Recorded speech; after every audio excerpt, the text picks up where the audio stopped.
श्री माने महाराज लक्ष्मी, लेकिन साधारण शब्दों में श्री महाराज लक्ष्मी जो है स्थिर रहने वाली नहीं है महाराज। एक बार नानक जी घूमते घूमते महाराज एक राजा के दरबार में जा पहुंचे, और जब राजा के दरबार में जाकर के पहुंचे तो महाराज राजा के भवन के समीप बड़े बड़े झंडे लगे हुए थे। महाराज नानक जी जब वहां पहुंचे तो राजा साहब से महाराजा नानक जी ने पूछा, है राजन, आपके दरबार में बहुत बड़े बड़े झंडे लगे हैं, क्या मैं जान सकता हूं किस लिए लगे हुए हैं? राजा साहब बड़े प्रसन्न होकर के अभिमान में आकर के बोले, है नानक जी, आप जानते नहीं हो हमारे दरबार में जितने झंडे लगे हैं, एक एक झंडा एक एक करोड़ रुपए का प्रतीक है। इतना अपार संपदा हमारे पास है, धन है मेरे पास। एक एक झंडा एक एक करोड़ रुपए का प्रतीक है। जब महाराज राजा साहब ने बताया नानक जी को, तो नानक जी महाराज हंसने लगे।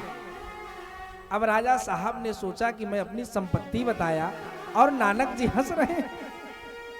राजा ने कहा, है नानक जी, आप हंस क्यों रहे? नानक जी ने महाराज अपने जेब में हाथ डाला और कुछ देर जेब में टटोले तो महाराज एक सुई निकली। सुई। नानक जी ने राजा साहब से हाथ जोड़ करके कहा, है राजा, हमारे पास तो और कुछ है नहीं, हमारे पास एक अनमोल वस्तु यही सुई है। तो राजा साहब ने कहा, क्या मतलब? नानक जी ने कहा, ये सुई अपने पास रखो। राजा साहब को दिया और कहा, है राजा, जब आप अपनी अपार धन संपदा के साथ आने लगिएगा ना, तो मेरी ये सुई भी ले आइएगा साथ में अपने, क्योंकि आपके पास तो बड़ी संपदा है।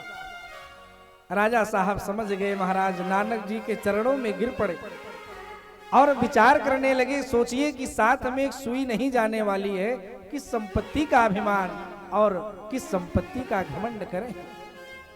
नानक जी के चरणों में जाकर के गिर पड़े महाराज। कहा, है राजन, क्षमा करिए। तो महाराज सांसारिक संपत्ति कोई संपत्ति नहीं है महाराज। संपत्ति महाराज आज है, कल नहीं रहेगी, क्या गारंटी? महाराज श्री माने सौंदर्य भी होता है। अब सोचिए, सौंदर्य स्थिर रहने वाला है? जरा विचार करिए महाराज। बचपन में हम आप कैसे थे और युवा हुए तो कैसे हैं, वृद्धावस्था आई तो देख लीजिए चेहरों पर झुर्रियां पड़ गई महाराज। ये सुंदरता चाहे जितना लगाइए, इसमें एक दिन ऐसा समय आएगा कुछ लगाने लायक बचेगा ही नहीं महाराज। लेकिन महाराज भागवत की श्री सुस्थिर है महाराज, ये कभी सूखने वाली नहीं। एक वृद्धा मैया मेला देखने गई महाराज। मेले में जब पहुंची तो एक दुकान पर पहुंची। कहा, भैया अच्छा सा शीशा दिखाओ। दुकानदार कहा, अच्छा माताजी दिखाता। अब बढ़िया बढ़िया शीशा महाराज दिखावे, लेकिन माताजी को शीशा पसंद ही नहीं आया। माताजी गुस्सा हो गई, कह रहे भैया कोई अच्छा सा शीशा दिखाओ। अरे आपका शीशा जो है ठीक नहीं है। अरे आज के 30 साल पहले जब शीशे में अपने मुख को देखती थी तो देखते बनता था। अब तो महाराज दुकानदार हंसने लगा।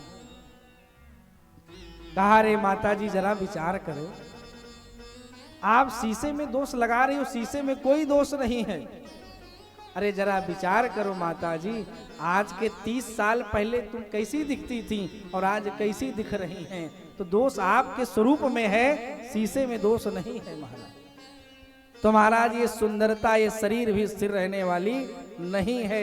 एक दिन समय आएगा चेहरों पर झुर्रियां पड़ जाएंगी महाराज, कोई पूछने वाला नहीं मिलेगा। जो आज सेल्फी लेने के लिए दौड़ते हैं ना, वही कहेंगे ना ही लिया जाए तो ज्यादा अच्छा। ऐसा भी महाराज ये शरीर का, ये शरीर जो है स्थिर रहने वाला नहीं। तो संपदेव नहीं व संपदा, विपदेव नहीं व विपदा, विष्णु विस्मरणं विपदा, संपन्नम नारायणाय स्मृति। तो सांसारिक संपत्ति भैया कोई संपत्ति नहीं है और सांसारिक विपत्ति कोई विपत्ति नहीं है महाराज।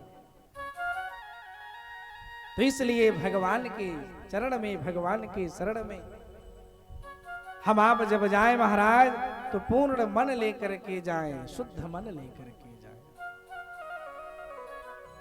जब सुंदर मन लेकर के जाएंगे तो भगवान प्रसन्न हो जाएंगे महाराज। सुंदर सा मन कैसे लेकर के जाएं? हम आप यहाँ कथा श्रवण करने बैठे हैं, सब बैठे हैं कथा श्रवण करने, लेकिन महाराज देखिए शरीर तो सबका यही बैठा है, लेकिन मन, कुछ इनकी बहनें महाराज दूर से आई हैं तो आधा मन तो घर पे ही लगा होगा और आधा मन यहाँ कथा में लगा होगा। कुछ लोगों को कोई कार्य होगा महाराज, सोच रहे होंगे कि वहां भी जाना है, कथा भी सुनना है। तो महाराज देखिए जब मन जो है स्थिर नहीं रहेगा तो खाली शरीर बैठ जाने से, कथा सुनने से कोई लाभ नहीं होने वाला है। शरीर आवे यहाँ बैठा रहा है क्या मतलब है? और हमारा मन यहाँ अगर नहीं है तो कथा सुनने ना सुनने से कोई मतलब नहीं है भैया। जब तक इस शरीर के साथ मन एकाग्र नहीं होगा तब तक कथा सुनने का कोई लाभ मिलने वाला नहीं है। मेरा तन और मेरा मन जब यहाँ समर्पित होगा तभी कथा का लाभ मिलेगा महाराज। तो कथा में तन और मन दोनों का समर्पण जरूरी है महाराज। नहीं सोचिए कि बढ़िया आके बैठ गए, हाजिरी लग गई है कि कथा सुनने आए। तो महाराज हाजिरी भगवान के पास अगर लगाना है तो मन एकदम दिव्यादि दिव्य रखना होगा, सुंदर मन रखना होगा। बोलिए वृंदावन बिहारी लाल की जय। श्रीमद् भागवत महापुराण गुह्यम जय हो। अब महाराज श्रीमद् भागवत महाराज भागवत जिसमें भक्ति ज्ञान वैराग्य और त्याग का समावेश हो महाराज, जिसमें भक्ति भी हो, वैराग्य भी हो, ज्ञान भी हो और त्याग का समर्पण हो। ऐसा न हो भैया कि भक्ति तो आती है लेकिन भक्ति के साथ साथ धीरे धीरे वैराग्य भी आना चाहिए। वैसा आप लोग नहीं सोचेंगे महाराज इतना जल्दी वैराग्य भी नहीं आवे। वैराग्य की एक अवस्था है, नहीं तो सब लोग विवाह किए हो, परिवार हो, सोचे कि महाराज जी कह रहे हैं कि वैराग्य धारण करिए। तो वैराग्य की महाराज जो अवस्था है, अवस्था आते आते हम आप सब वैराग्य को भी धारण करें महाराज। भक्ति ज्ञान विराग, भक्ति ज्ञान वैराग्य और त्याग समाहित हो महाराज। त्याग कैसा हो महाराज? त्याग कैसा हो? जैसे हम आप लोग महाराज रात दिन आरती गाते हैं, क्या गाते हैं?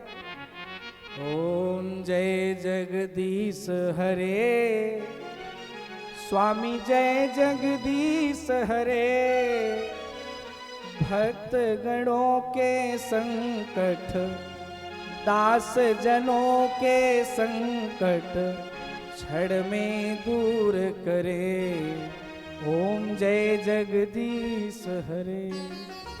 ये आरती हम समझ रहे हैं बड़े प्राचीन समय से लोग गाते हैं, हम आप कोई नए नहीं हैं, बहुत प्राचीन समय। और क्या गाते हैं भैया?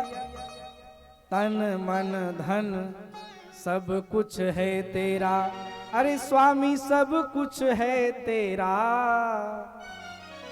और तेरा तुझको अर्पण, और प्रभु जी का प्रभु को समर्पण, क्या लागे मेरा, ओम जय जगदीश हरे। महाराज आरती तो गाते हैं लेकिन जरा विचार क्या करते हैं कुछ लोग उस प्रकार से, कैसे? तन मन धन सब कुछ है तेरा, अरे स्वामी सब कुछ है तेरा। और क्या कहते हैं महाराज? मन में सोचते रहते हैं, तन मन धन सब कुछ है मेरा, स्वामी सब कुछ है मेरा। और महाराज अगर किसी को आगे बढ़ता देखे तो क्या सोचते हैं? अरे पड़ोसियों का भी हो जाए मेरा, और मेरा मुझको दे दो, मेरा मुझको दे दो, क्या लागे तेरा, ओम जय जगदीश हरे।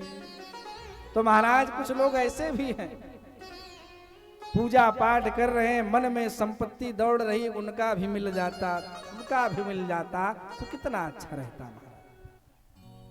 अगर महाराज त्याग करना है, जो भगवान हमको दे रहे हैं प्रेम से, वही बहुत है, उसी में आप प्रयास करिए बढ़ाने के।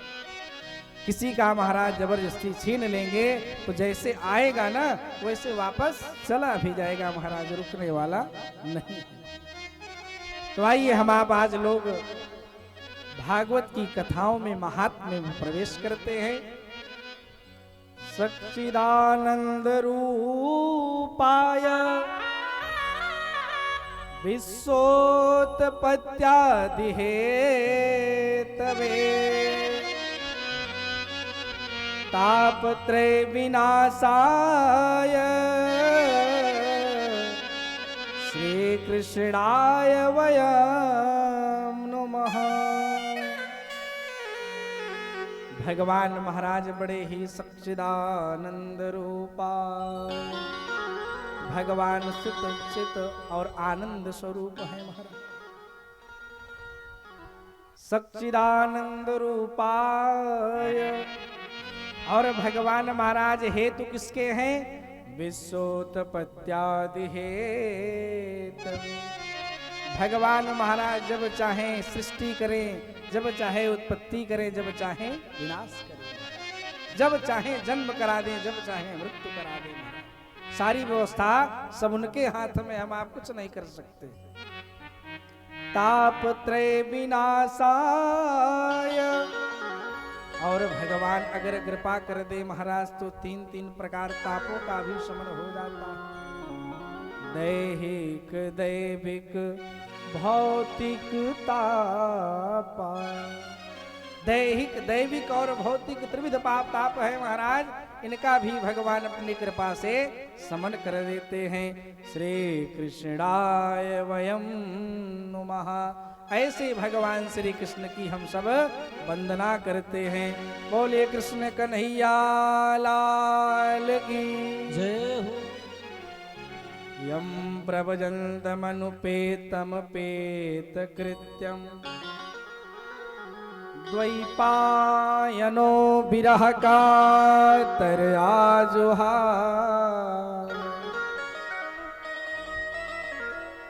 पुत्रेति तन्मयतया तरवोऽभिनेदो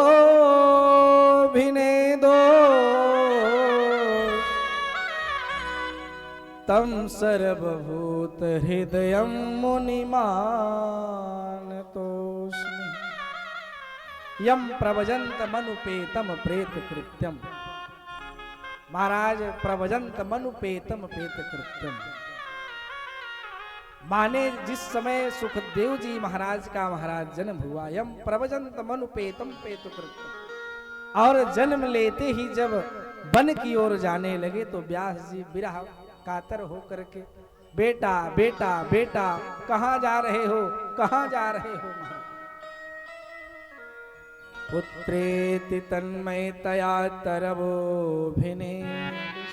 पुत्र की तन्मयता में महाराज, पुत्र के प्रेम में व्यास जी महाराज पीछे पीछे दौड़ पड़े। बेटा बेटा बेटा पुकारने लगे। कहाँ जा रहे हो, कहाँ जा रहे हो। पुत्रेति तन्मयतया तरवोभिनेदोष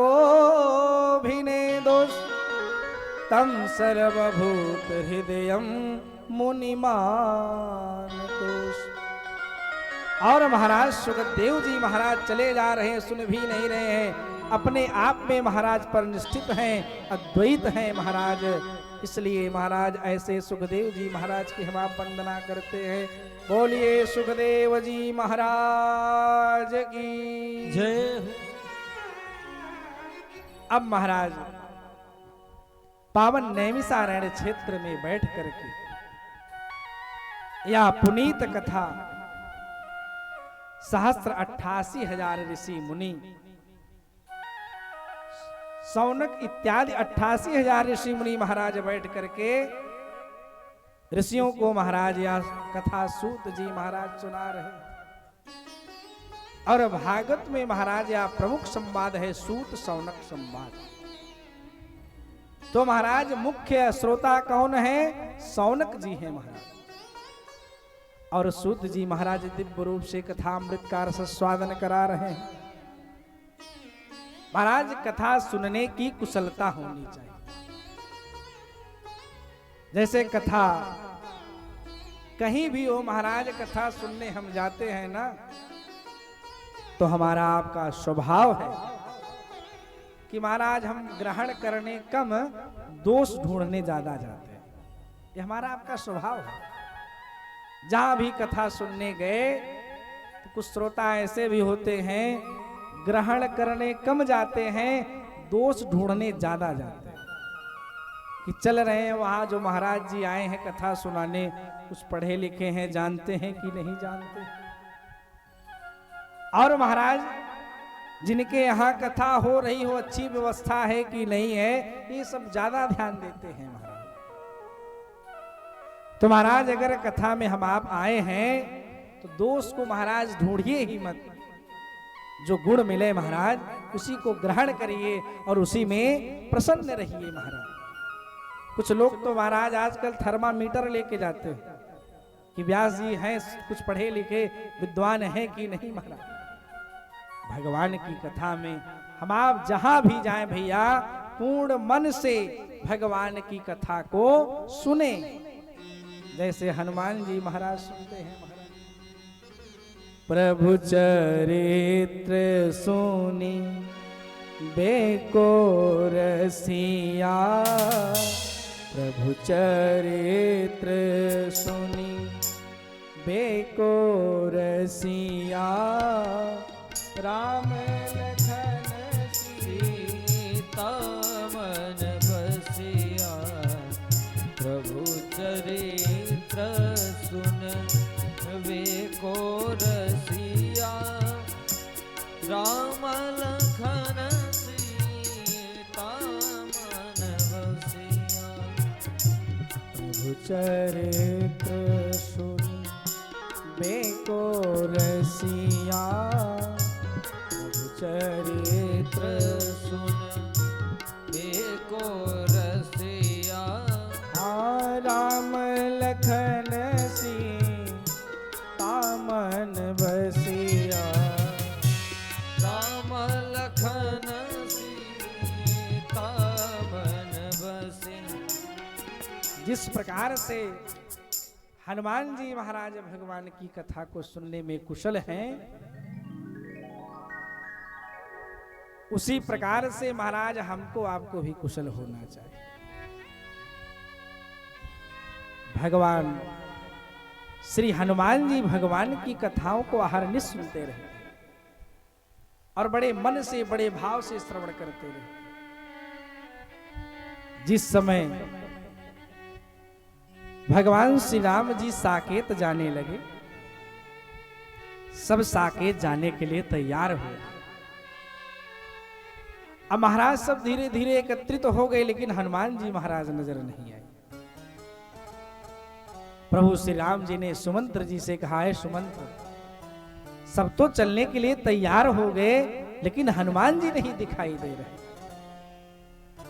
जाओ हनुमान जी को बुला करके ले आओ। अब सुमंत्र जी दौड़ते दौड़ते गए तो हनुमान जी महाराज हनुमान गढ़ी पर आसन लगा करके बैठे हुए थे।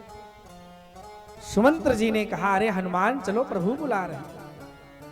हनुमान जी महाराज सुमंत्र जी की बात मान लिए और दौड़ करके भगवान श्री राम जी के पास आए, गए, सादर प्रणाम किए, पहले चरणों में गिर पड़े। कहा, प्रभु आदेश करिए, इस दास को आपने किस लिए बुलाया? भगवान श्री राम जी ने कहा कि देखिए हनुमान, बहुत दिन यहाँ रह लिए, अब साकेत चलना है, यहाँ रहना नहीं है।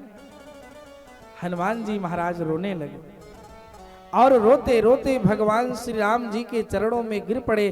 कहा, प्रभु हम आपके साथ तो चलने के लिए तैयार हैं, लेकिन प्रभु कृपा करके ये बताइए, ये जो आपकी अमृत रूपी कथा यहाँ हमें श्रवण करने को मिलता है, इस साकेत में कथा श्रवण करने को मिलेगा कि नहीं मिलेगा? मर्यादा पुरुषोत्तम भगवान श्री राम जी ने कहा, हनुमान या कथा दुर्लभ है, या कथा साकेत में तो सुनने को नहीं मिलेगा।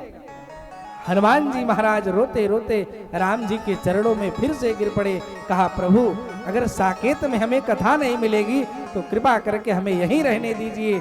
मैं अहरनिश आपकी कथाओं को सुनता रहूंगा, मैं साकेत नहीं जाना चाहता। तो सोच लीजिए महाराज, भगवान की कथाओं को सुनने के लिए हनुमान जी महाराज आज भी विद्यमान हैं। कहीं भी कथा होती है तो सर्वप्रथम आकर के विराजमान हो जाते हैं। बोलिए हनुमान जी महाराज की जय हो। बोलिए वृंदावन बिहारी लाल की जय हो। तो महाराज इस प्रकार से भगवान की कथाओं को जब हम आप लोग सुनने के लिए महाराज आवे तो पूरा मन लगा करके भगवान की कथाओं को सुनते रहे महाराज। पूर्ण मन के साथ भगवान की कथाओं को सुने। अब महाराज शौनक इत्यादि ऋषियों ने सूत जी महाराज से कहा, अज्ञान ध्वांत विध्वंस कोटि सूर्य समप्रभा सूताख्या ही कथा सारा मम कर्ण रसायन। हे सूत जी महाराज, अज्ञान ध्वांत विध्वंस कोटि सूर्य समप्रभा। हे सूत जी महाराज, आप ऐसी आख्या कहिए, ऐसी कथा कहिए जो हमारे अज्ञान को दूर करने के लिए करोड़ों सूर्य के समान हो। एक सूर्य के समान नहीं, करोड़ों सूर्य के समान। अज्ञान ध्वांत विध्वंस कोटि सूर्य समप्रभा सूताख्या ही कथा सारा मम कर्ण रसायन। और ऐसी आख्या कहिए, ऐसी कथा कहिए जो हमारे कर्णों को रसायन की भांति लगे महाराज। महाराज रसायन माने औषधि होता है। ऐसी आख्या कहिए जो हमारे कर्णों में रसायन की भांति लगे। आप मेरे अज्ञान को दूर करने के लिए ऐसी आख्या, ऐसी कथा कहिए महाराज। इस घोर कलयुग में जीव प्रायः आसुरी स्वभाव के होते चले जा रहे हैं। दया, धर्म, शील, क्षमा महाराज सब लुप्त होता जा रहा है और हर व्यक्ति श्रेष्ठ बनने में लगा हुआ है महाराज कि हम कैसे शीर्ष आसन को प्राप्त कर ले। एक दूसरे का महाराज सम्मान अपमान का भी लोग विचार नहीं करते। हे सूत जी महाराज, ऐसी आख्या कहिए, ऐसी कथा कहिए महाराज। एतास्मादं परम किंचिन मना शुद्ध्या न विद्यते जन्मांतरे भवेत् पुण्यं तदा भागवतम लभे। सूत जी महाराज ने कहा, ऐ शौनकादि ऋषियों, एतास्माद परम किंचिन मनः शुद्ध्या न विद्यते। मन की शुद्धि के लिए इससे बड़ा कोई साधन हो ही नहीं सकता जो मैं आपको बताने चल रहा हूं। एतास्मादं परम किंचिन मनः शुद्ध्या न विद्यते जन्मांतरे भवेत् पुण्यं तदा भागवतम लभे।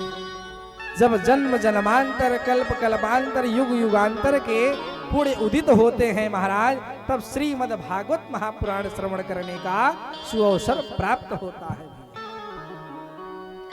ये महाराज समझ लीजिए कि हमारे आपके ऊपर भगवान की बड़ी कृपा हुई है जो आज हम आप सब भागवत भगवान की कथाओं को सुनने के लिए उपस्थित हुए हैं। क्योंकि महाराज यही सर आवत अति कठिनाई, यही सर आवत अति कठिनाई, राम कृपा बिन आई न जाए, राम कृपा बिनु आई न जाए।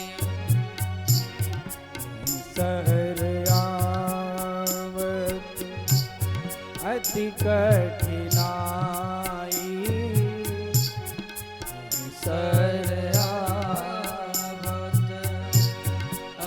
कठिनाई। राम कृपा बिन आई न जाए। राम कृपा बिनु आई न जाए। राम कृपा बिनु आई न जाए। भगवान की भैया जब कृपा होती है तभी यहाँ आने का अवसर मिलता है। हम आप सब लोग कथा में पधारे हैं जो इस समझ लीजिए कि भगवान की बहुत बड़ी कृपा हुई है जो हम कथा में पहुंचे। बाकी बहुत बड़ा क्षेत्र है, बहुत सारे लोग हैं। जब भगवान की कृपा होगी तभी लोग यहाँ पहुंच पाएंगे। भगवान की कृपा के बिना यहाँ पहुंचना संभव नहीं है महाराज। तो इस प्रकार से महाराज सूत जी ने कहा कि भागवत कथा जब जन्म जन्मांतर कल्प कल्पांतर युगो युगांतर के पूर्ण उदित होते हैं तब श्रवण करने का अवसर मिलता है महाराज। अब सूत जी महाराज ने शौनकादि ऋषियों को बताया। एक दाही विशालाया चत्वार ऋषयो मलः सत्संगार्थ समायाता रुद्रदुस्तस्तनारदम। सूत जी महाराज ने शौनकादि ऋषियों को बताया है। ऋषियों, एकदा ही विशालाया चत्वार ऋषयो। एक दिन महाराज विशालापुरी में, विशालापुरी महाराज बद्रिका आश्रम को कहते हैं। एकदा ही विशालाया चत्वार ऋषयो मलः। एक दिन चारों निर्मल ऋषि महाराज सनक सनंदन सनातन सनत कुमार महाराज विशालापुरी आश्रम बद्रिका आश्रम में जाकर के पहुंचे तो वहां पर उन्होंने नारद जी को देखा। जब देवर्ष नारद जी को देखा महाराज तो नारद जी को उदास देखा महाराज, बड़ा मलिन स्वभाव का देखा तो चारों कुमारों से रहा नहीं गया। देवर्ष नारद जी महाराज एक क्षण कहीं रुक भी नहीं रहे थे, यहां वहां बार बार दौड़ रहे थे, आ जा रहे थे। चारों कुमारों ने नारद जी से पूछा, अरे देवर्षि कथम ब्रह्मण दीन मुखः कुतश्चिन्तातुरो भवा त्वरितं गम्यते कुत्र कुतास्यागमनं तव। अरे अरे ब्राह्मण देवता, आपका मुख उदास क्यों है, इतना परेशान क्यों है आप, और बार बार आप यहां वहां कहां जा रहे हैं? कृपा करके हमें अपने दुख का कारण बताइए। कुतश्चिंता तुरो भवान, किस बात की आपको चिंता है? कुमारों ने कहा, अरे देवर्षि आप तो ऐसे प्रतीत हो रहे हैं मानो किसी धनवान व्यक्ति का सारा धन ही कोई लूट ले गया हो। इतने व्याकुल हैं आप, इतने व्यथित दिख रहे हैं आप। देवर्ष नारद जी ने कहा, पहले तो देवर्ष नारद जी कुछ बोलना ही नहीं चाहते थे, फिर कुमारों से कहा देवर्ष नारद, ऐ कुमारों, अहम तो पृथ्वी यातो ज्ञात्वा सर्वतोत्तमामिति पुष्करम चा प्रयागम चा काशीं गोदावरी तथा। ऐ कुमारों, मैं पृथ्वी को सर्वोत्तम लोक समझ करके आया है। अहम तो पृथ्वी या तो ज्ञात्वा सर्वोत्तमात्मित। और जब पृथ्वी पर आया महाराज तो मैं अनेक तीर्थों पर गया, पुष्करम चा प्रयागम चा काशीं गोदावरी तथा। महाराज पुष्कर गया, प्रयाग गया, काशी गया, गोदावरी गया, हरि क्षेत्रम कुरुक्षेत्रम श्रीरंगम सेतु बंधनम। महाराज हरिद्वार गया, रंगनाथ गया, हर जगह गया, लेकिन मेरे मन को कहीं पर शांति नहीं मिली, मेरा मन व्यतीत ही रहा महाराज। और देवर्षि नारद जी ने कहा कि हे कुमारों, जब मैं अनेक तीर्थों पर गया तो एक और विडंबना देखा। बोले क्या? कहा कि पृथ्वी पर सत्यम नास्ति तपा शौचम दया दानम न विद्यते औदम वर्णो जीवावरा को कूट भाषिणा। कहा पृथ्वी पर अब सत्य कहीं रह ही नहीं गया है। सत्यम नास्ति तपः शौचम।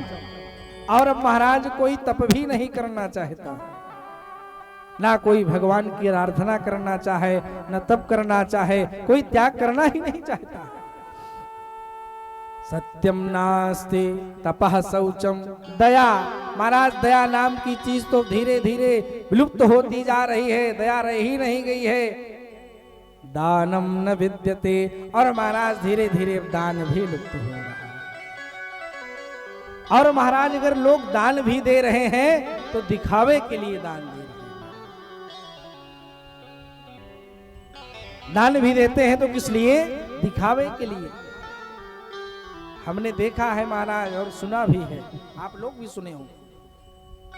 हमारे आपके यहाँ महाराज किसी की मृत्यु हुई, कोई बुजुर्ग मरा, हम आप लोग क्या करते हैं, कोई पंखा खरीद के मंदिर में दान दे देते हैं। दान देना गलत नहीं, नहीं तो आप लोग सोचिए दान देना बंद। महाराज एक पंखा खरीदते हैं तो जितनी पंखुड़ी रहती उसमें सबका नाम लिखा देते हैं। घर में किसी एक छोटे बच्चे का भी नाम नहीं छोड़ते। दादा, परदादा, अपना नाती का जो आने वाला उसका भी माप लिखवा देते। और महाराज कोई छोटी सी घंटी ले गए मंदिर में दान की तो उसमें भी खूब नाम लिख देते। और महाराज जरा सोचिए, जो पंखा हम आप दान दिए हैं और मंदिर का पुजारी आया, बटन दबाया और पंखा जब नाचने लगा, हमारे आपके पूर्वजों ने सोचा कि अभी तक तो वहां 84 लाख में नाचा, अब यहां भी नाचना पड़ रहा है। तो महाराज सोच लीजिए, दान भी देते हैं तो दिखावे के लिए। महाराज सत्यम नास्ति तपा शौचम दया दानम न विद्यते औदम वर्णो जीवावरा को कूट भाषिणा। और महाराज हम आप अपने बच्चों को इतना सिखा भी रहे हैं कि पेट भरने लगे, बस जल्दी पैदा हो महाराज, इंग्लिश मीडियम में पढ़ने जाए, जल्दी नौकरी लग जाए, जल्दी पैसा लाने लगे, बस और कुछ नहीं मतलब है। महाराज जरा सोचिए, अगर वह हम ही आपको ठीक से नहीं पहचानेगा तो जब पैसा आने लगेगा ना, हमको आपको भी भूल जाएगा, महाराज पूछने वाला नहीं है। तो महाराज हमको आपको बच्चों में संस्कार डालना चाहिए, बताना चाहिए, उनको समझाना चाहिए। तो महाराज देवर्षि नारद जी ने कहा कहीं कुछ नहीं रह गया। इतना मैं विचार करते करते यमुना तट पर पहुंचा तो हमें एक बहुत बड़ा आश्चर्य दिखाई दिया। क्या? यमुना तट पर कुछ स्त्रियां, दो पुरुष अचेता अवस्था में पड़े हुए थे, उन्हीं को घेर करके पंखा झल रही थी। और एक स्त्री बैठ करके बड़ा विलाप कर रही थी, रो रही थी। जब मैं दूर से ही देखा, और मैं वहां जाने के लिए तैयार भी नहीं था, मैं दूर से जब देखा और वहां से आने के मन में विचार किया तो उस स्त्री ने बड़े जोर से आवाज लगाया, भो भो साधु क्षणम तिष्ठ, भो भो साधु क्षणम तिष्ठ, मम चिंतामपि नाशय, दर्शनम तव लोकस्य सर्वथा गहराम पराम। अरे अरे साधु महात्मा, क्षण भर के लिए रुक जाइए, हमारी चिंता का निवारण कर दीजिए, जरूर कष्ट दूर कर दीजिए। नारद जी को जब बुलाया बार बार, तब देवर्षि नारद जी जब पास गए तो देवर्षि नारद जी ने पूछा, देवी तुम कौन हो और ये स्त्रियां कौन हैं, और आपके सामने जो ये दो पुरुष अचेतावस्था में पड़े हैं ये कौन है? अब उस स्त्री ने महाराज रोते रोते देवर्षि नारद जी को अपना परिचय दिया। अहम भक्तिरिति ख्यातः इमौ में तनयो मतौ ज्ञान वैराग्य नामानो काल योगे न जर जरो। अरे अरे साधु महात्मा, हमारा नाम भक्ति है और ये जो पुरुष अचेता अवस्था में पड़े हैं ना, ये दोनों हमारे पुत्र हैं, ज्ञान और वैराग्य। नारद जी ने कहा ये विपरीत व्यवस्था की। अरे आपके पुत्र वृद्धावस्था में पड़े हैं और आप युवा बनी हुई, ये कैसा आश्चर्य है। अरे वृद्ध तो आपको होना चाहिए, लेकिन वृद्ध बच्चे हो। और ये स्त्रियां कौन है? भक्ति महारानी ने कहा ये गंगा सरस्वती इत्यादि नदियां हैं। देवर्षि नारद जी ने कहा गंगा इत्यादि नदियों के सेवा करने से भी अचेतावस्था में है, आखिर इनके लिए क्या किया जाए? भक्ति महारानी ने हाथ जोड़ करके कहा इनको चैतन्य करने के लिए प्रभु आप ही कोई उपाय करें। देवर्षि नारद जी ने महाराज भक्ति के महाराज भाव को देख करके बड़े द्रवीभूत हुए और तुरंत ज्ञान और वैराग्य को जगाने के लिए महाराज यत्न करने लगे। सर्वप्रथम महाराज उनको अपने हाथ से हिलाने डुलाने लगे। ओ ज्ञान, ओ वैराग्य, उठो उठो। महाराज जब बार बार उठाने लगे नहीं उठे तो वेद वेदांत वेदस्य गीता पाठर मुहुर। महाराज वेद वेदांत को उनके करणों में सुनाया, संकट ध्वनि किया, गीता का पाठ सुनाया, तब पर भी नहीं महाराज चैतन्य हुए। जब तब पर भी चैतन्य नहीं हुए महाराज तब सोचने लगे अब क्या करें। अरे इनको उठाने के लिए, इनको जगाने के लिए अब क्या करें हम। बड़े आश्चर्य में पड़ गए कि बताइए गीता पाठ से भी नहीं उठ रहे हैं, वेद ध्वनि से नहीं, शंख ध्वनि से नहीं, तो करें तो क्या करें महाराज। अब महाराज यही महाराज विचार विमर्श कर रहे थे तो कुमारों ने कहा बस इतनी छोटी सी बात के लिए आप परेशान हैं। अरे नारद जी, आपका चिंता इसी वजह से है, इसीलिए आप उदास हैं। जाइए और आप ज्ञान और वैराग्य को चैतन्य करने के लिए श्रीमद् भागवत महापुराण का पारायण करिए, वो अवश्य ही जो है महाराज स्वस्थ हो जाएंगे, अवश्य ही जो है वो चैतन्य हो जाएंगे। नारद जी ने कुमारों से पूछा ऐसा भागवत में क्या है? कुमारों ने कहा देवर्षि महाराज, जीव उतना पाप कर ही नहीं सकता जिसको भागवत समाप्त ना कर दे। महाराज चाहे जितना पाप करें हम आप, अगर भागवत की कृपा हो गई तो सारा पाप हमारा आपका धुल जाएगा महाराज। अब ऐसा नहीं है महाराज कि हम आप सोच रहे हैं कि महाराज जी सुना रहे हैं कि चाहे जितना पाप करें वो भागवत सुन लें तो पाप धुल जाएगा। ऐसा नहीं कि जीवन भर खूब पाप करें और अंत में भागवत की कथा सुन लें तो पाप धुल जाएगा, ऐसा नहीं। अरे जब हम समझें कि हमसे गलतियां हो रही हैं, हम सुधार करें, अपने जीवन में सुधार करें महाराज, तब कल्याण हो। नहीं तो जीवन भर पाप ही पाप, अंत में भागवत कुछ होने वाला नहीं। अब देवर्षि नारद जी को जब कुमारों ने बताया महाराज, कुमारों ने देवर्षि नारद जी को बताया, करे देवर्षि भाग्योदयेन बहुजन्म समर्जितेन सत्संगमं च लभते पुरुषे यदा वे अज्ञान हेतु कृत मोह मदांधकार नासं विधाहि तदो दयते विवेका।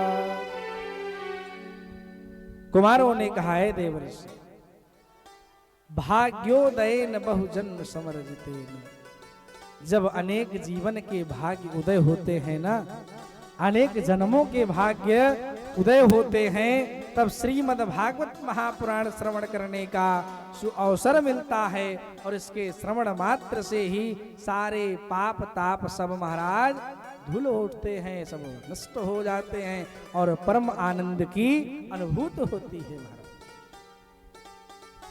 अब जब देवर्षि नारद जी ने सुना कि भागवत सुनने से अगर चैतन्य हो जाएंगे तो हम भी चल रहे हैं, भागवत की कथा करेंगे महाराज। क्योंकि महाराज ये भागवत कथा इतनी दुर्लभ है। आजन्म मात्रमपि जेन सठेन किंच अचित्तम विधाय सुख शास्त्र कथा न पीता चंडाल वक्ष खरबद्ध तेन नीतम मिथ्या स्वजन्म जननी निज दोख्य भाजः। आजन्म मात्र जेन सठेन किंच। महाराज क्या कह रहे हैं कि जिस दुष्ट ने महाराज अपने जीवन काल में चित्तम विधाय अपने चित्त को महाराज बढ़िया लगा करके भागवत जी की कथा नहीं सुनता महाराज, नहीं सुना है महाराज, ऐसा जीव कैसा है? मिथ्या स्वजन्म जननी निज दुख भाजा। ऐसा जीव महाराज सिर्फ अपनी माँ को प्रसव पीड़ा के समय कष्ट देने के लिए पैदा हुआ है और वो महाराज किसी काम का नहीं। चंडाल है महाराज, दुष्ट है, जो जीवन में भागवत की कथा को सुना ही नहीं। और ऐसा जो जीव है वह सिर्फ अपनी माता को प्रसव पीड़ा देने के लिए पैदा हुआ है, उसका जीवन भी महाराज बेकार है। इस प्रकार से अगर जीवन मिले तो भगवान की कथाओं को अवश्य श्रवण करना चाहिए। अब देवर्षि नारद जी महाराज गंगा के तट पर पहुंचे। भक्ति महारानी के पुत्रों ज्ञान और वैराग्य को चैतन्य करने के लिए महाराज श्रीमद् भागवत महापुराण का पारायण आरंभ कर दिया। अब वहां बड़े बड़े अमलात्मा विमलात्मा धर्मात्मा सब आने लगे महाराज दूर दूर। और जैसे ही दिव्य श्रीमद् भागवत महापुराण पारायण का आरंभ हुआ महाराज, धीरे धीरे धीरे समय बीतते बीतते भक्ति महारानी के दोनों पुत्र ज्ञान और वैराग्य वही गंगा के तट पर आकर के उपस्थित हो गए। बोलिए भक्ति महारानी की। भक्ति सुतौ तौ तरुणो गृहे त्वा भक्ति सुतौ तौ तरुणो गृहे त्वा प्रेमैकरो सहसा विरासे भक्ति सुतौ तौ तरुणो गृहे त्वा प्रेमैकरो सहसा विरासे। श्री कृष्ण गोविंद हरे मुरारे, कृष्ण गोविंद हरे मुरारे, नाथेति नामानि मुहुर्वदन्ते, नाथेति नामानि मुहुर्वदन्ते,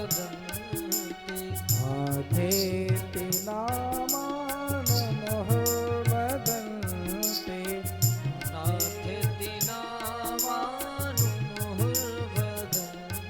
बोलिए भक्ति महारानी की जय हो। अब महाराज वहां पर दिव्य भागवत की कथा चल रही थी। ज्ञान और वैराग्य महाराज चैतन्य होकर के आए, नारद जी को प्रणाम किए। भक्ति महारानी रोने लगी, नारद जी से प्रणाम की, बोली देवर्षि मैं कलयुग में प्रायः नष्ट प्राय हो गई थी, लेकिन आपने हमें फिर से जीवंत कर दिया महाराज। तो इसलिए महाराज सोच लीजिए, भागवत की कथा सुनने से जीवन में अनेकों प्रकार के अभ्युदय फल की प्राप्ति होती है। ब्रज के नंद लाला श्री राधा जी के सांवरिया, सभी गाएंगे। ब्रज के नंद लाला श्री राधा जी के सांवरिया, सब दुख दूर हुए जो तेरा नाम लिया। सब दुख दूर हुए जो तेरा नाम लिया। ओ ब्रज के नंद लाला श्री राधा जी के सांवरिया। ब्रज के नंद लाला श्री राधा जी के सांवरिया। सब दुख दूर हुए जो तेरा नाम लिया। सब दुख दूर हुए जो तेरा नाम लिया।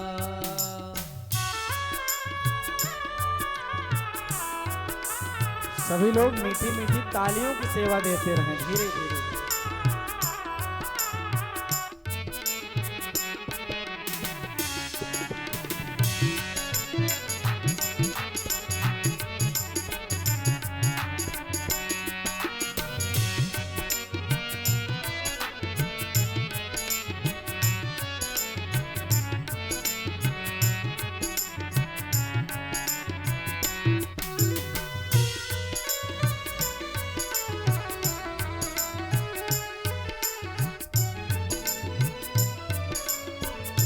मीरा पुकारे तुम्हें गिरधर गोपाला।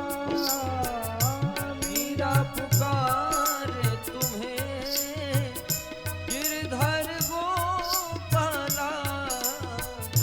मीरा पुकारे तुम्हें गिरधर गोपाला। मीरा पुकारे तुम्हें गिरधर गोपाला। ओ बन गया अमृत में विष का भरा प्याला। बन गया अमृत में विष का भरा प्याला। ओ विष का भरा प्याला। विष का भरा प्याला।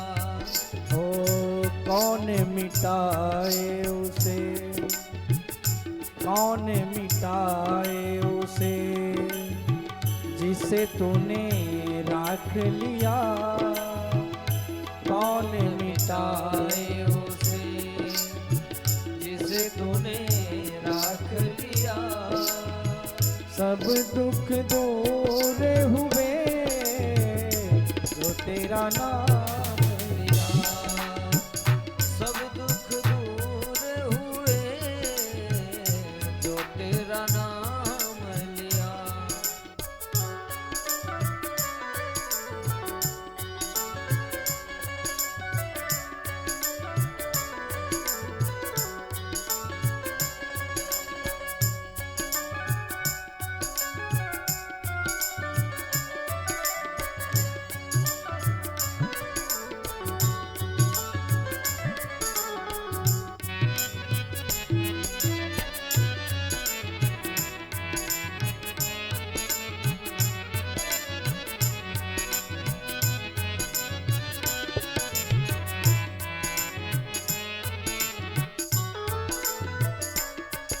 ओ जब तेरे गोकुल में आई विपदा भारी।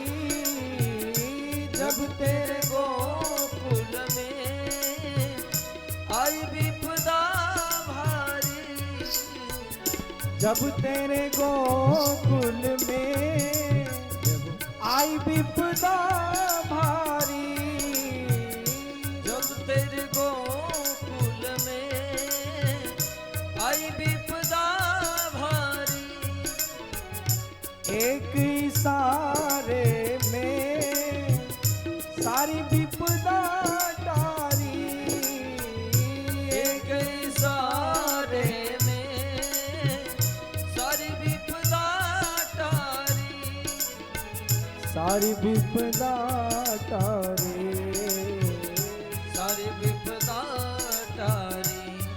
ओ मुड़ गया गोवर्धन, उड़ गया गोवर्धन, जिसे तूने उठा लिया, उड़ गया गोवर्धन, जिसे तूने उठा लिया।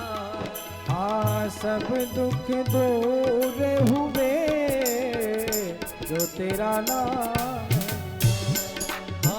सब दुख दूर हुए जो तेरा नाम लिया।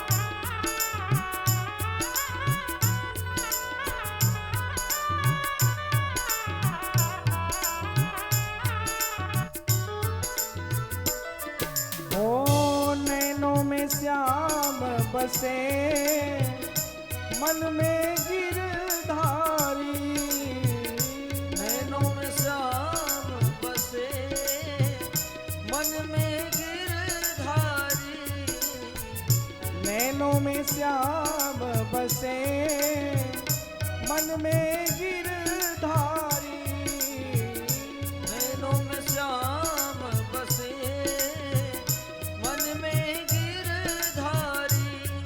ओ सुध बिसराई गई मुरली की धुन प्यारी, सुध बिसराय रही मुरली की धुन प्यारी। ओ बंसी की धुन प्यारी, बंसी की धुन प्यारी। मेरे मन मंदिर में, मेरे मन मंदिर में रास रचाओ रसिया, मेरे मन मंदिर में रास रचाओ रसिया। सब दुख दूर हुए जो तेरा नाम, हाँ सब दुख दूर हुए जो तेरा नाम लिया। ओ ब्रज के नंद लाला से राधा जी के सांवरिया, ब्रज के नंद लाला श्री राधा जी के सांवरिया। सब दुख दूर हुए जो तेरा नाम लिया, सब दुख दूर हुए जो तेरा नाम लिया। सब दुख दूर हुए जो तेरा नाम, सब दुख दूर हुए जो तेरा नाम लिया। बोलिए वृंदावन बिहारी लाल की जय हो। पीछे तक भी आवाज भैया नहीं जा रही क्या? पीछे जो भक्तगण बैठे हैं आवाज जा रही कि नहीं? पीछे तक जहां तक जा रही हो सब लोग जोर से जय बोलेंगे, कल और ठीक हो जाएगा साउंड, और पीछे तक जाएगी आवाज। बोलिए भागवत भगवान की। आप लोग जब जोर से जय बोलेंगे ना, साउंड एक और ना चले, हम बगैर साउंड की एक कथा सुनाएंगे। आप लोगों के साहस से बीच बीच में आप लोग जय बोलते रहें, जो सामने बैठ के सो रही हैं सब जाग करके कथा सुने। कल से आप लोग दिन में सो के आइएगा। बोलिए कि नारायण भगवान की जय हो। तो महाराज इस प्रकार से भक्ति महारानी के दोनों पुत्र ज्ञान और वैराग्य, महाराज बिल्कुल चैतन्य हो गए सब जा करके देवर्ष नारद जी को बार बार मुहुर मुहुर प्रणाम किया महाराज। अब महाराज वहां बहुत बड़ा आश्चर्य देखा। ऋषियों ने क्या आश्चर्य देखा कि जहां पर कथा हो रही थी महाराज, बहुत से ऐसे लोग बैठे थे जो जीवन में पाप ही पाप किए थे, उनका भी कल्याण हो गया। तब महाराज सूत जी महाराज से सौनकादि ऋषियों ने पुनः पूछा, के विशुद्धयन्ति वदन्त मह्यम सप्ताह यज्ञेन कथामयेन कृपालुभिर्लोकहितं विचार्य प्रकाशिता कोपनवीन मार्गः। के विशुद्धयन्ति वदन्त मह्यम, इस कथा को सुनने से कौन कौन शुद्ध होता है महाराज? ध्यान पूर्वक सुनेंगे आप लोग कि भागवत की कथा को सुनने से कौन कौन शुद्ध हो जाता है, पवित्र हो जाता है। और आप लोग भैया सावधानी पूर्वक बैठेंगे। इस कथा का लाइव प्रसारण भी चल रहा है महाराज। कथा सत्संग ऋषियों के संग एक टीवी चैनल है, इस कथा का लाइव प्रसारण भी चल रहा है और दूर दूर तक इसको लोग देख रहे हैं। और जो सो रहा है सोता हुआ आएगा, और जो बढ़िया जग रहा है जगता हुआ आएगा, जो बढ़िया ध्यान से सुन रहा है। इस लाइव प्रसारण में आप सब लोग जो है महाराज कैद हो रहे हैं। और ये महाराज डिलीट होने वाला नहीं है, हमारा आपका जब तक जीवन चलेगा तब तक ये रहेगा महाराज। तो बढ़िया चैतन्यता से महाराज भगवान की कथा को आप लोग श्रवण करें। के विशुद्धयन्ति वदन्त मह्यम, इस कथा को सुनने से कौन कौन शुद्ध हो जाता है महाराज।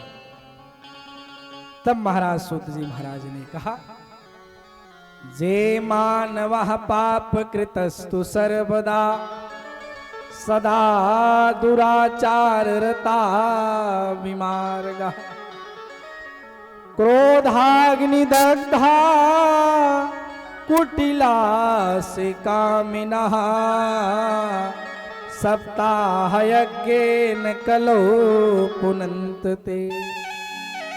जे मानवः पाप कृतस्तु सर्वदा, जो मानव महाराज रात दिन पापों में ही लगा हुआ है, उसका भी भागवत सुनने से कल्याण हो जाता है। जे मानवः पाप कृतस्तु सर्वदा सदा दुराचार रता विमार्गः, और महाराज जो सदा दुराचार में लगा हुआ है, कुमार्गी हो गया है, उसका भी भागवत सुनने से कल्याण हो जाता है। क्रोधाग्निदग्धा कुटिलास्य कामिनः, और जो महाराज रात दिन क्रोध में जल रहा है, उसका भी कल्याण हो जाता है। कुटिल और कामी लोग सबका भागवत सुनने से कल्याण हो जाता है महाराज। और कौन कौन से लोग जिनका कल्याण हो जाता है? सत्य नहीं ना पितृमात दोष कहा, जो महाराज सत्य से हीन है, माता पिता को नहीं मानते हैं, उनका भी कल्याण हो जाता है। लेकिन महाराज ऐसा नहीं है, जो अपने माता पिता को ना मानते हो मानना शुरू कर देते। अगर हम आज कथा सुन रहे हैं तो हमारे जीवन में बदलाव ही होना चाहिए, सुधार होना चाहिए। तो ऐसे ऐसे लोग महाराज भागवत की कथाओं को सुन करके पवित्र हो जाते हैं। देखिए आज की कथा को यहीं पर विराम करेंगे, विश्राम करेंगे। चूंकि महाराज कल इनका साउंड व्यवस्था भी ठीक हो जाएगा। जब नहीं ठीक रहता है तो कथा कहने में मन नहीं लग पाता है, इधर उधर मन लगा रहता है। और कल से कथा में आप लोग समय से पधारे। आज की कथा को यहीं पर विश्राम करेंगे। आइए 2 मिनट भगवान नाम का संकीर्तन करेंगे, इसके बाद सब लोग आरती करेंगे, प्रसाद ग्रहण करेंगे। आज कथा का प्रथम दिवस रहा भैया। अग्रहरी परिवार ने और इनके जो इष्ट मित्र सगे संबंधी नात रिश्तेदार हैं, सब लोगों ने मिल करके बड़े धूमधाम से दिव्य कलश यात्रा संपन्न किया महाराज। और यहां पर जब मैं आया तो महाराज हृदय से बड़ी प्रसन्नता हुई, हृदय से बड़ी प्रसन्नता हुई कि यहाँ जो भी भक्तगण हैं बड़े कृपालु हैं, बड़े दयालु हैं, बड़े भावुक हैं महाराज। इस कथा के मुख्य जमान श्री राम यज्ञ अग्रहरी जी और उनके दो पुत्र महाराज दिनेश अग्रहरी और डॉक्टर राजेश अग्रहरी। महाराज जब कथा के लिए विचार किया गया तो दिनेश जी ने कहा कि महाराज जी देखिए इनका समर्पण भाव था, वही भाव होना भी चाहिए कि महाराज जी बस भाव है और दास के पास कुछ है नहीं। लेकिन महाराज जो समर्पण और जो भाव आज आप सब ने मिल करके कलश यात्रा में दिखाया, हृदय से साधुवाद है, आशीर्वाद है आप सबसे। ऐसे ही भक्ति रसधारा का प्रवाह करते रहें। आइए 2 मिनट भगवान नाम का संकीर्तन करेंगे, इसके बाद भगवान की मंगलमयी आरती करेंगे। सभी लोग बढ़िया से भगवान का संकीर्तन करेंगे। श्री कृष्ण गोविंद हरे मुरारी। सभी लोग बोले, कोई बोल नहीं रहा, सब बस श्री कृष्ण गोविंद हरे मुरारी।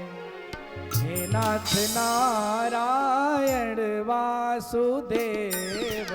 श्री कृष्ण गोविंद हरे मुरारी। हे नाथ नारायण वासुदेव। कृष्ण गोविंद हरे मुरारी। जय जय। हे नाथ नारायण वासुदेव। श्री कृष्ण गोविंद हरे मुरारी। हे नाथ नारायण वासुदेव। हे नाथ नारायण वासुदेव। हे नाथ नारायण वासुदेव। हे नाथ नारायण वासुदेव। हे नाथ नारायण वासुदेव। श्री कृष्ण गोविंद हरे मुरारी। हे नाथ नारायण वासुदेव। श्री कृष्ण गोविंद हरे मुरारी।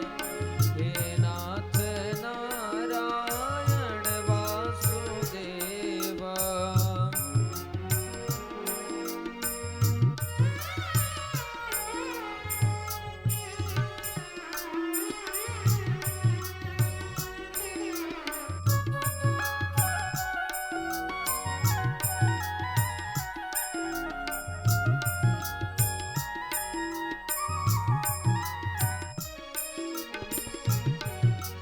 माता यशोदा माखन खिलाती, अपने लला को यह कह बुलाती। माता यशोदा माखन खिलाती, अपने लला को यह कह बुलाती। माता यशोदा माखन खिलाती, अपने लला को यह कह बुलाती। माता यशोदा माखन खिलाती, अपने लला को यह कह बुलाती। उठो जगो मोहन मेरे प्यारे। ओ जगो मोहन मेरे प्यारे। हे नाथ नारायण वासुदेव। हे नाथ नारायण वासुदेव। हे नाथ नारायण वासुदेव। हे नाथ नारायण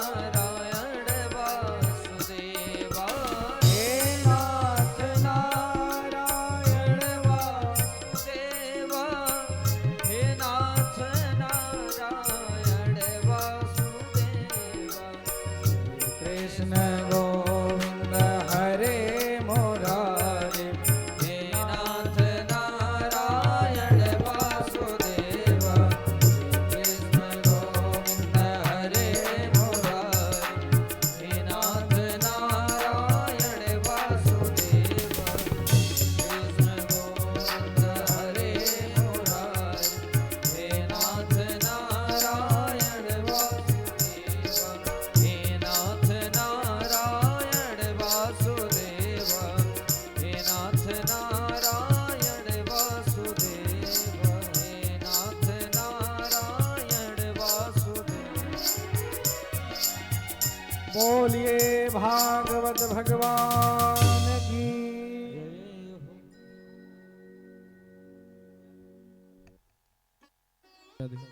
राधे।